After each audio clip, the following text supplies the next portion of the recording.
Hey guys, how's it going? Biblically Grounded and Christopher Jones here. I want to talk about some of the nuances in the Bible. Specifically, for now, we might have maybe a series to go through different nuances of things that you'll kind of notice that are kind of odd, but can be explained when you kind of understand some of the culture of the Hebrews.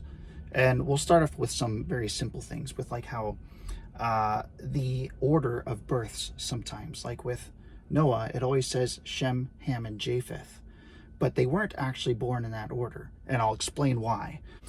I think first off, though, before we resolve Shem, Ham, and Japheth, we need to resolve Noah's actual age at the flood. As you read it through, I'll just share with you two verses here first off that kind of show how old was he actually. So in Genesis chapter 7 verse 6, you read, "Now Noah was 600 years old when the flood of water came upon the earth." I'm reading in the NASB, so your translation might be a little bit different. So he was 600 years old.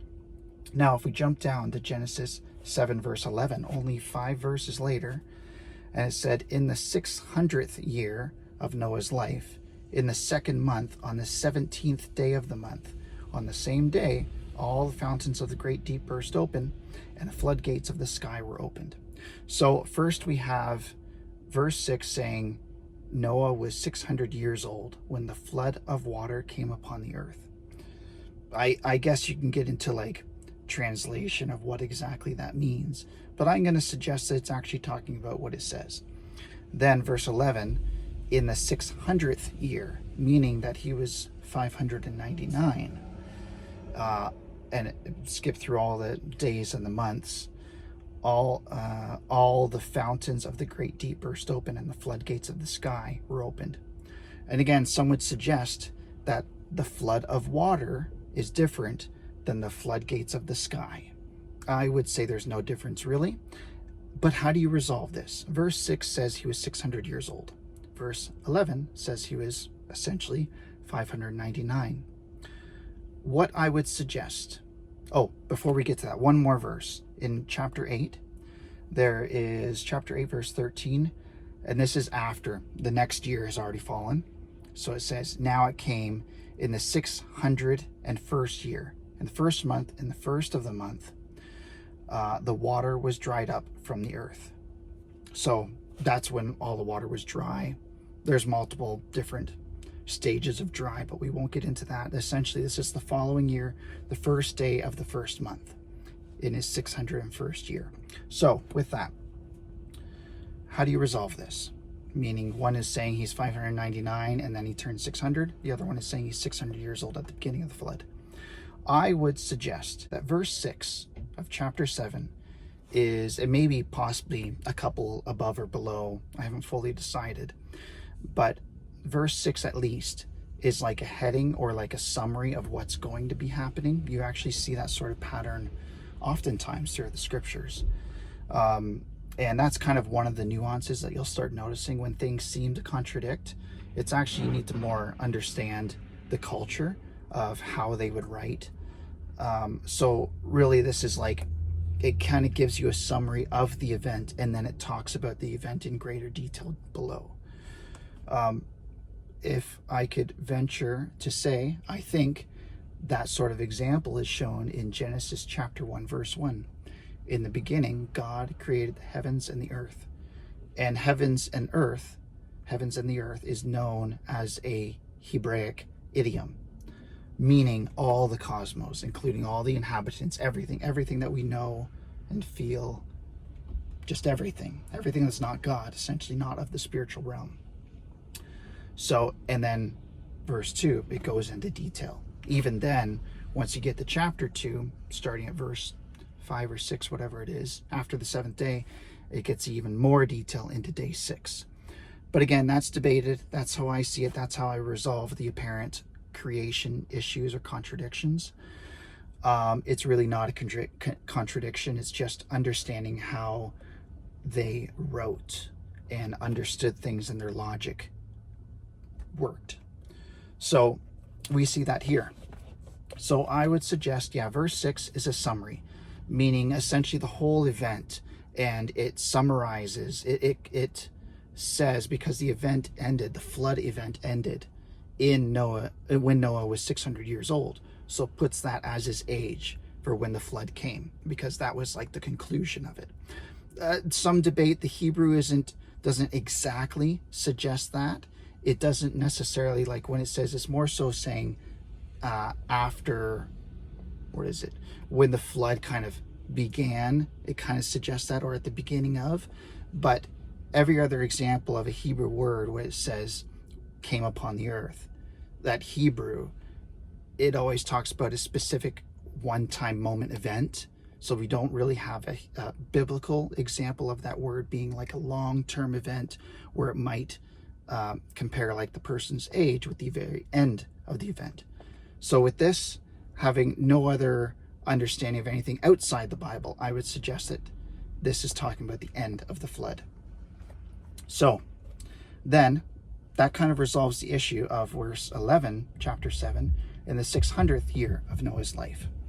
He was actually 599, because 600th year is an ordinal recounting of numbers. It's not a wrong number. It's just a different way of counting really the same number, the same age of someone. So like myself, I'm 40 years old, but my birthday is going to be in October. I'm going to be 41 at that point. So currently I am in my 41st year.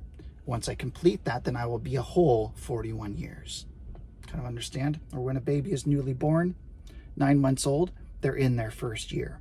That's actually how the Bible would often recount ages, especially younger ages. But then when they're older, it would more so say they are a son of so many years, meaning cardinal, meaning they've completed, like Noah, completed 600 years of their life, and now they're in their 601st year. So yeah, so at the beginning of the flood, first year, Noah is 599 years old. Then once we get to chapter 8, verse 13, the following year, he's in his 601st year, meaning 600 years old. Now that we got that under our belt, hopefully you guys understand that. Hopefully you're following with me. Now we come to understanding the ages of the three sons, Shem, Ham, and Japheth. So almost always in the order is their names, Shem, Ham, and Japheth. So you would naturally think, at least how we think today or in the Western world, that is the birth order, because that is oftentimes how we would recite them. I would name my sons, first son, second son, third son, in that order. So let's see.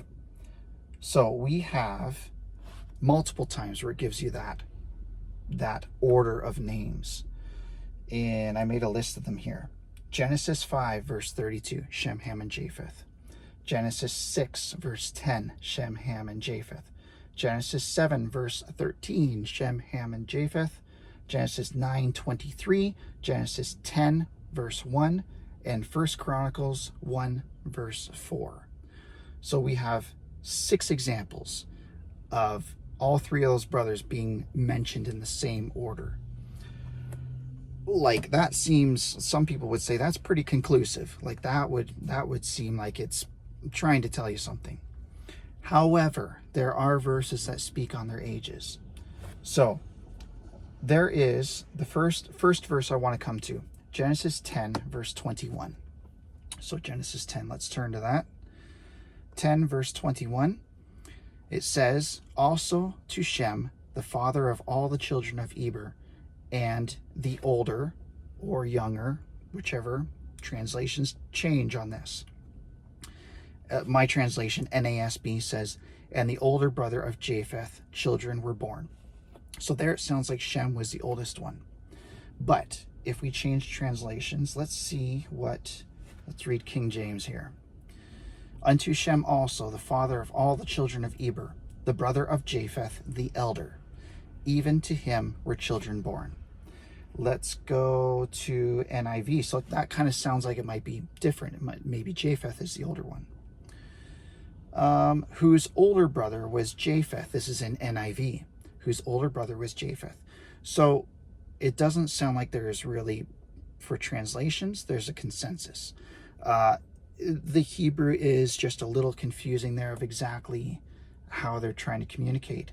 But if we can nail this down of what this Hebrew is trying to communicate, that might actually help us in other areas. So if we can figure out whether Shem or Japheth are the older ones between the two of them, then in other areas where we see that same sort of order of language in the Hebrew, we could be like, okay, we have an example of that. We know a little bit more of what they're trying to communicate there, even though like the way that we would see it and kind of understand it in our distant Hebrew understanding, we actually have a little bit of insight here.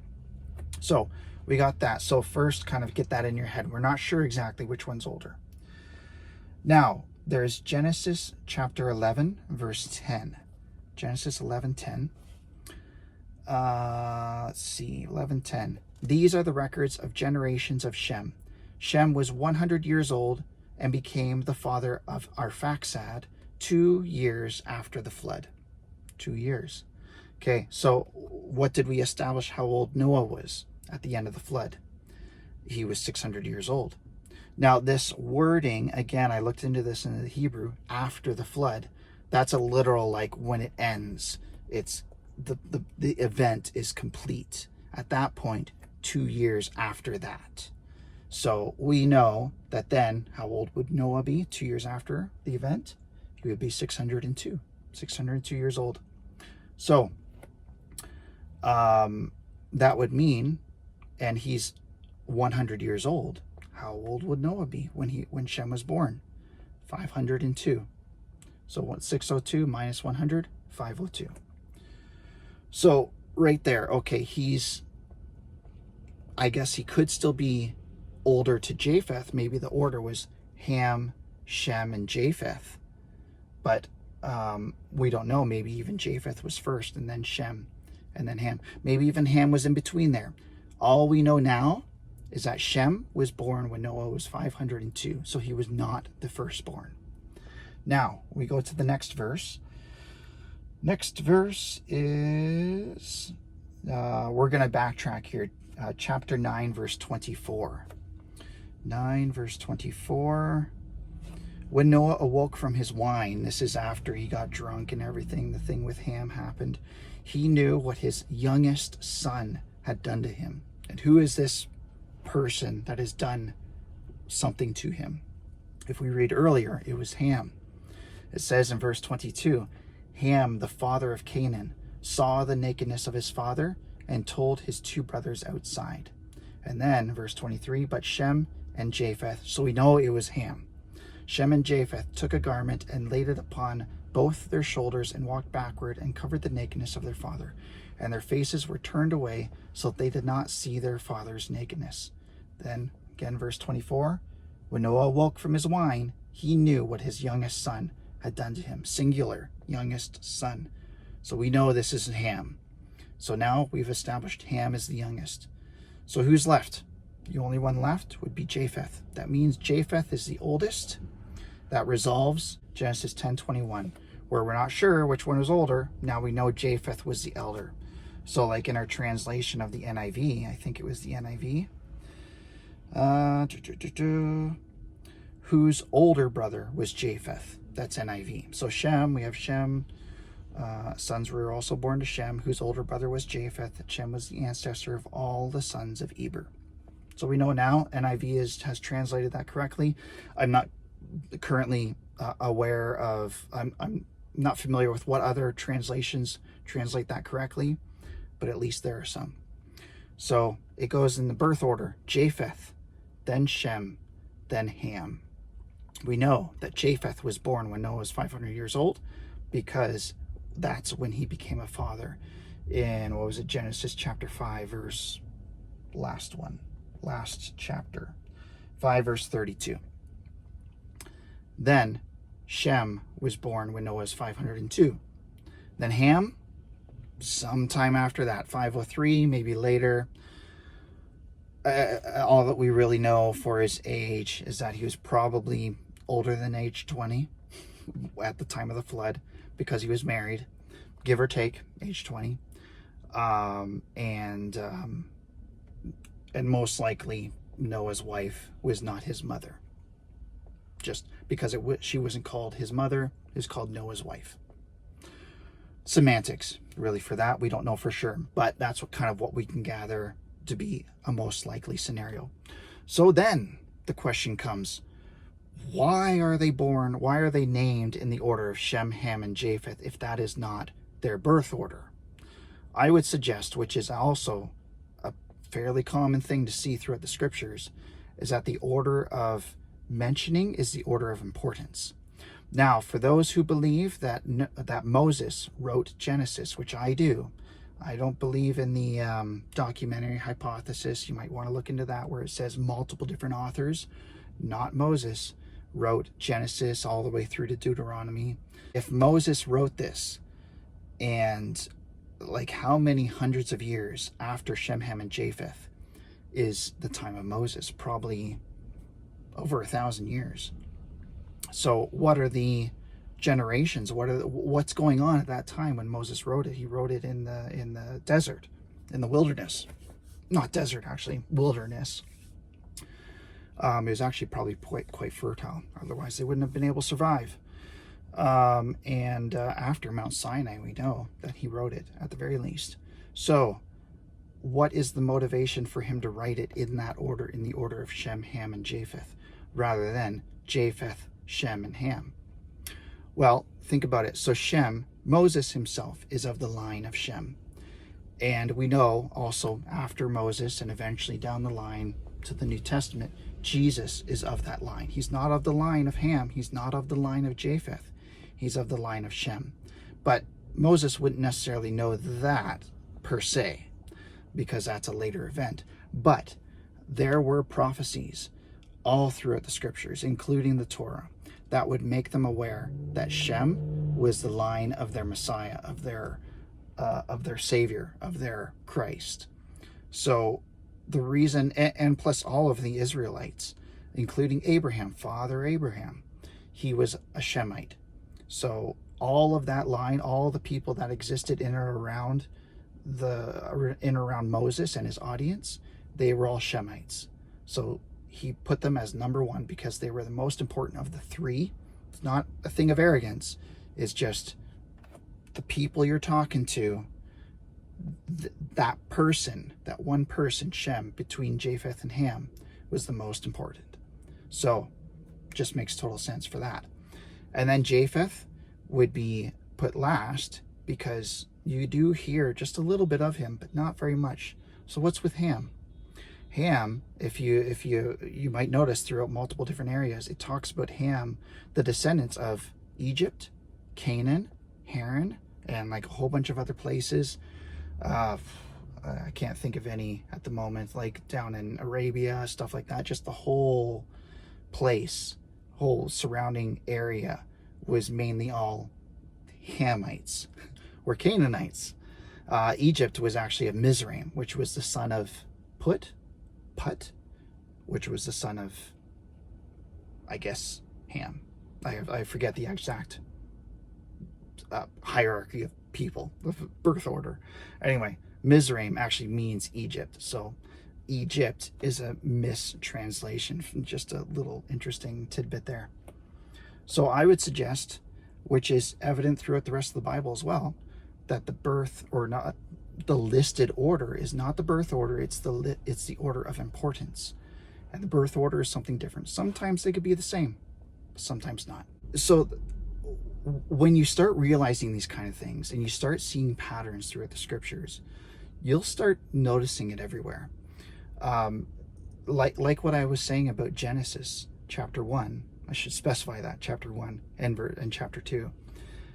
There's a pattern there that you start witnessing. It's like, oh, is this what they're is this the narrative style that they're using? Because I would say Moses wrote the whole of Genesis, and understanding how they write narratively, that would make sense for other areas. So yeah, I just wanted to help you guys out. And there's a lot more other nuances that I kind of want to touch on. And I just found this very fascinating. Yeah, I hope that you guys enjoyed this video. And take care. Let me know, comment. I want to see your comments. I'll read all of them, and I want to be able to interact with you guys. So thanks. Okay, take care. See you in the next one.